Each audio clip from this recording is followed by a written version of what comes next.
Well, the gas prices are already quite high. From gas to booze, several things cost more in British Columbia as of April 1st. I think folks are going to feel it depending on what your income level is too.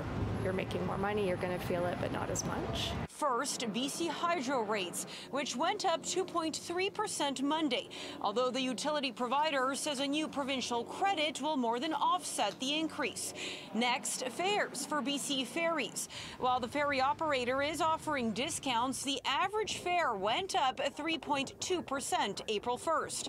Beer and wine also costing more after a 2% bump to the federal alcohol excise tax. But the price spike getting the most attention, the one to the BC carbon tax meant to reduce emissions. It went up $15 a ton April 1st, an increase of about 3 cents per liter of gas, and already reflected at the pumps on Monday, with prices at stations hitting almost $2.09 a liter. At a time when food banks are seeing record-breaking demand across our province, when folks are having a harder time than ever making their rent and mortgage payments, it's unacceptable for the provincial government to be jacking up the carbon tax. BC has had its own carbon tax since 2008, so it doesn't buy into the federal program, which also went up April 1st.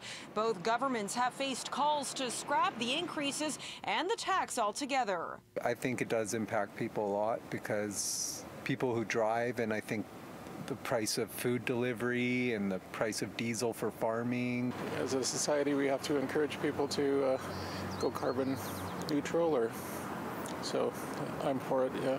Why do we have to, carry the cost?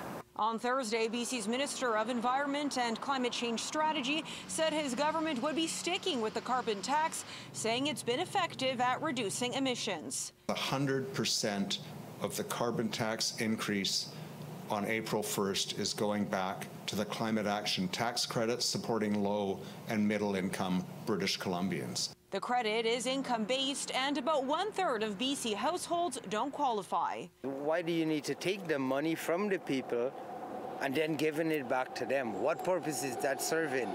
There is some relief for some workers. On April 1st, the federal minimum wage went up to $17.30 an hour. The provincial minimum wage is going up June 1st to $17.40 per hour. In Vancouver, Monika Gul, City News.